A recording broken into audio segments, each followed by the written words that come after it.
Assalamualaikum warahmatullahi wabarakatuh. Sahabat-sahabat dimanapun Anda berada, jumpa lagi dengan saya Adrian Syahswaja.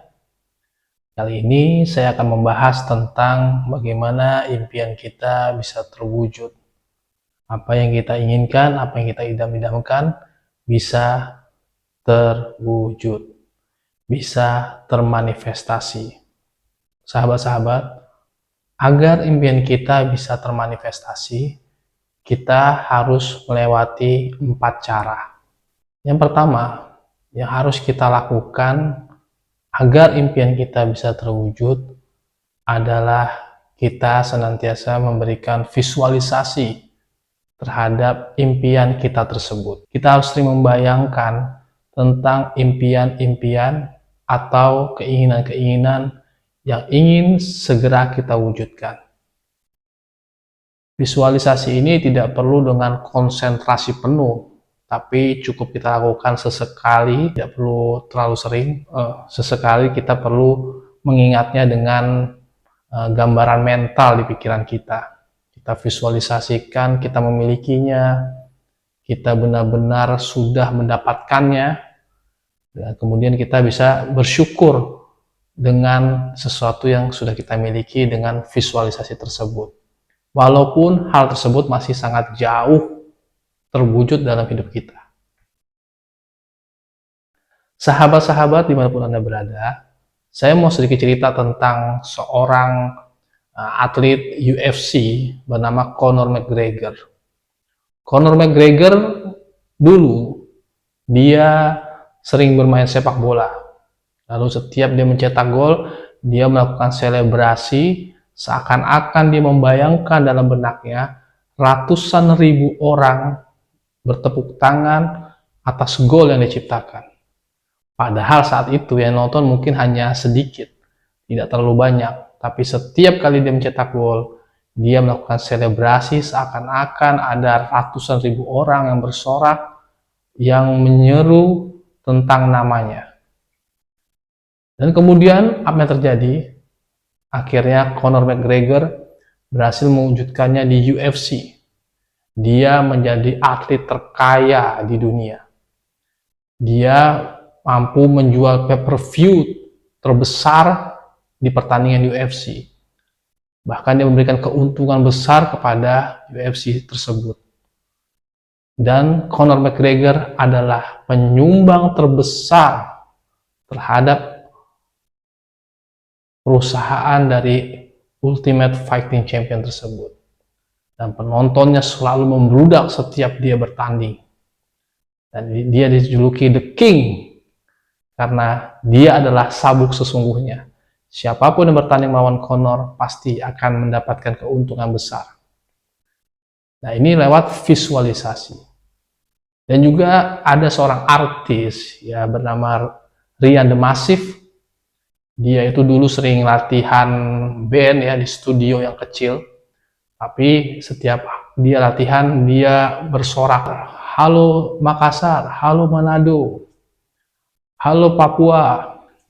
Karena sering mengucapkan halo-halo pada kota-kota yang belum pernah dia datangi, apa yang terjadi? Dia datang ke kota-kota tersebut untuk tur keliling Indonesia dengan bandnya yaitu The Massive. Tapi setelah menjadi band sukses, Ryan The Massive ini juga kemudian halo Amerika, halo Eropa, halo Inggris, dan ternyata benar-benar The Massive tur keliling Eropa, tur keliling Asia. Dengan visualisasi itu menunjukkan bahwa apapun bisa terjadi asalkan kita berani memvisualisasikannya dan meyakininya dalam hati hal tersebut bisa terjadi. Jadi sahabat-sahabat, jangan takut kita bervisualisasi. Visualisasi berbeda dengan panjang angan-angan. Karena visualisasi itu adalah sebuah target yang akan kita capai dengan tindakan kita. Dengan tindakan dan cara yang benar. Jadi kita tetap bertindak, kita tetap berikhtiar. Tapi kita harus punya visualisasi yang jelas apa yang ingin kita capai. Maka semesta akan mendukung kita. Yang kedua, sahabat-sahabat, agar manifestasi kita bisa segera terwujud adalah dengan afirmasi positif. Afirmasi yang memberdayakan. Afirmasi itu adalah suatu kalimat yang sifatnya penegasan. Jadi bukan semoga, mudah-mudahan, tapi adalah kalimat penegasan. Seperti misalnya saya kaya, saya sukses, saya banyak harta, saya banyak uang, semua terasa mudah, semua yang saya jalani menjadi mudah. Jadi adalah kita melakukan afirmasi penegasan bahwa seakan-akan itu sudah terjadi dalam diri kita. Walaupun itu belum nyata ya, tapi kita terus afirmasi berulang-ulang setiap hari. Maka lama-lama itu akan terwujud. Dan ini sudah terbukti banyak hal dalam hidup saya, salah satunya lewat afirmasi positif ini. Semakin kita mengucapkan sesuatu dengan penegasan, saya bahagia, saya senang, semua urusanku menjadi mudah, aku bisa makan enak setiap hari, aku bisa dapat uang yang banyak, aku bisa mendapatkan rezeki dengan mudah. Kalimat-kalimat afirmasi positif ini akan menjadi nyata kalau kita ucapkan terus-menerus sampai masuk ke alam bawah sadar. Karena alam bawah sadar kita adalah penghubung antara diri kita dengan Tuhan. Dan kemudian Tuhan akan menggerakkan semesta untuk mewujudkan, memanifestasikan apa-apa yang kita inginkan. Jadi yang pertama, visualisasi. Yang kedua adalah afirmasi positif. Yang ketiga adalah kita harus menaikkan level kesadaran kita, level vibrasi kita. Kita tidak boleh berada dalam kondisi lack vibration, tapi kita harus berada dalam kondisi high vibration. Maksudnya apa? Kita ini sebenarnya memiliki getaran dalam diri kita, getaran elektromagnetik dalam diri kita, yaitu yang bersumber dari pikiran dan perasaan. Maka dari itu kita harus berada dalam kondisi getaran yang tinggi, getaran yang positif, bukan getaran yang negatif. Nah, sahabat-sahabat, saya akan bahas dulu, apa sih getaran-getaran yang negatif itu? Getaran yang negatif yang pertama adalah malu. Orang yang malu itu minder. Dia merasa dirinya tidak berharga, merasa dirinya rendahan. Nah, ini adalah kondisi di mana seseorang berada dalam vibrasi rendah atau getaran negatif. Yang kedua adalah yang namanya takut. Kita tuh menganggap segala sesuatu itu akan terjadi hal-hal yang buruk. Kita belum mencoba, kita sudah memikirkan hal-hal buruk terjadi. Belum mencoba, kita sudah takut gagal. Nah, itu berarti kita berada dalam vibrasi rendah. Lalu kemudian juga ada yang namanya marah. Orang yang suka marah-marah, orang yang suka dendam, bahkan dia cenderung untuk berbuat kejahatan karena kemarahannya, membalas dendam. Nah, itu juga membuat seseorang itu berada pada vibrasi yang rendah. Kemudian juga ada yang namanya bangga atau yang disebut dengan arogan ya. Jadi orang yang arogan itu juga adalah orang yang berada pada vibrasi yang negatif atau rendah. Jadi dia merasa dirinya hebat, dia merendahkan orang lain, meremehkan orang lain, merasa dirinya yang paling berjasa dalam segala hal. Nah, ini dia akan berada pada vibrasi rendah. Orang-orang seperti ini biasanya akan banyak menemukan kegagalan, banyak menemukan kesulitan, banyak menemukan yang namanya ketidakberuntungan ya, jauh dari keberuntungan. Mungkin dia bisa berhasil, misalnya dengan ikhtiar, atau dia main sogok, atau dia dengan cara-cara curang, dia bisa saja berhasil. Tapi dia akan meraih kecapean, dia akan mendapatkan kelelahan yang sangat luar biasa. Makanya orang-orang yang dalam vibrasi rendah, walau dia biasanya gampang sakit, dia jadi sering minum obat ya, ketergantungan pada obat, dia jadi mudah lelah, ya, punya banyak pantangan makanan. Karena apa? Karena vibrasinya rendah, tapi ikhtiarnya terlalu berat. Nah, ada orang yang memiliki vibrasi tinggi, ya, vibrasi yang sangat tinggi atau getaran positif. Nah, itu biasanya orang-orang tersebut dia ikhtiarnya biasa-biasa saja atau usahanya juga biasa-biasa saja, tapi keberuntungannya luar biasa. Hidupnya penuh dengan keberlimpahan. Apa yang diinginkan seperti mudah. Semesta seperti bekerja untuk dirinya, bukan dia bekerja untuk semesta, tapi semesta yang bekerja untuk dirinya. Seperti apa itu? Orang yang berada pada vibrasi tinggi. Yang pertama adalah orang-orang yang hidupnya berani. Berani ini sebenarnya juga suatu kondisi di mana dia ini mencoba melawan yang namanya ketakutan, ya, melawan yang namanya rasa malu. Tapi berani di sini adalah orang yang sudah berani memberdayakan diri. Jadi dia sudah berani melawan ketakutannya, berani melawan kesedihannya, lalu dia ingin memberdayakan dirinya. Dia memotivasi dirinya untuk bisa lebih baik lagi. Dia mau belajar, dia mau mencoba lagi. Nah, ini ketika orang naik vibrasinya. Kemudian getaran di atasnya lagi ada disebut dengan netral atau netralitas, ya. Di mana seseorang itu tidak ada konflik batin di dirinya. Dia sudah mengeliminasi semua emosi-emosi negatif dari dirinya. Dia berkompetisi tapi tidak membenci kompetitornya. Ketika dia dihina, ya mungkin dia memaafkan orang tersebut dan tidak terlalu mengambil pusing dengan hinaan orang. Dan dia lebih memilih menjauhi konflik-konflik. Nah, ini semakin naik vibrasi seseorang. Lalu kemudian dia bisa naik lagi dengan vibrasi yang namanya penerimaan. Jadi ini biasanya tingkatan guru-guru spiritual, ya. Guru-guru spiritual yang sudah melihat segala sesuatu itu dalam dirinya lagi. Jadi tidak melihat keluar.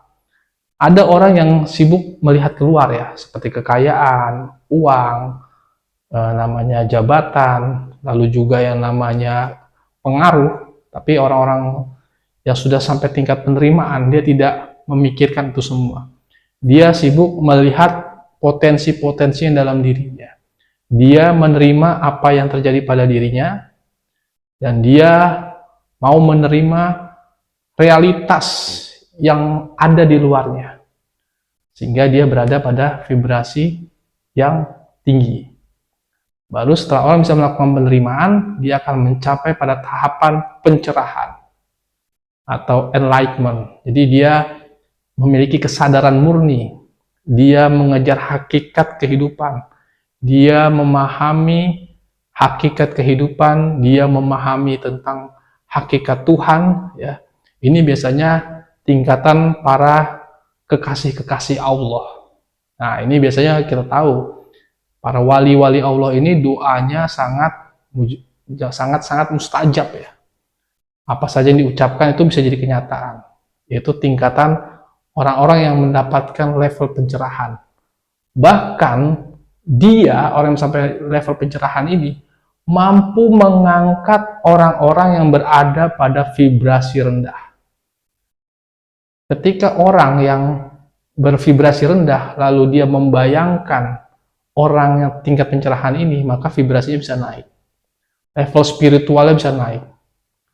Karena orang-orang pencerahan ini, kalau dalam Islam mungkin disebut dengan wasilah. Mereka menjadi wasilah terkabulnya doa, menjadi wasilah naiknya makom spiritual seseorang. Yaitu adalah orang-orang mencapai level pencerahan. Naikkan vibrasi. Dan yang terakhir adalah doa. Nah, berdoa ini yang pertama yang perlu dimiliki adalah rasa harap dan keyakinan. Doa itu akan sulit terkabul kalau kita tidak punya rasa harap yang besar dan tidak punya keyakinan terhadap doa tersebut. Nah, pengabulan doa itu bisa terwujud mirip secara detail atau juga bisa dikonversi. Misalnya contohnya gini, ya, saya pernah pengalaman ada orang kehilangan uang sebesar 90 juta rupiah. Lalu saya minta dia untuk berdoa, lalu bersolawat kepada Nabi Muhammad, meminta agar uangnya kembali. Minta kalau ini masih rezekinya, harap dikembalikan. Tapi kalau bukan rezekinya, maka minta diganti dengan yang lebih baik. Apa yang terjadi? Uangnya tidak kembali.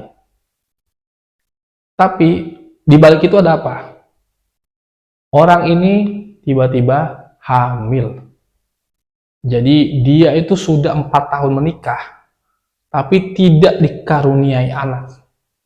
Tapi berkat doanya yang mengikhlaskan uang itu pergi ya, atau kembali. Mau kembali boleh, pergi juga boleh. Yang penting yang terbaik menurut Allah, yang penting digantikan dengan yang lebih baik. Akhirnya dia punya anak setelah 4 tahun menunggu. Dan ini adalah salah satu keajaiban. Doa yang penuh dengan rasa harap dan keyakinan. Bisa jadi sesuatu yang kita inginkan ini biasa-biasa saja, tapi Allah tuh punya rencana besar yang akan diberikan untuk kita. Hanya saja kita kadang kurang bersyukur karena harapan kita ini terlalu kecil. Ya contohnya misalnya, kita menganggap bahwa punya uang 100 juta itu sesuatu yang besar. Tapi mungkin Allah ingin memberikan kita umur yang panjang atau kesehatan, kesembuhan dari penyakit. Itu kan harganya lebih dari 100 juta. Artinya kita harus tetap berdoa. Sekalipun doa yang kita munajatkan itu tidak sesuai dengan kenyataan. Tapi kita harus yakini bahwa doa tersebut akan dikabulkan oleh Allah. Bisa jadi manfaatnya lebih besar daripada yang kita minta. Dan lebih baik daripada yang kita minta. Ya mungkin itu saja. Terima kasih sahabat-sahabat. Jangan lupa like, subscribe, komen, dan share video ini sebanyak-banyaknya ke seluruh media sosial Anda. Sekian dari saya. Wassalamualaikum warahmatullahi wabarakatuh.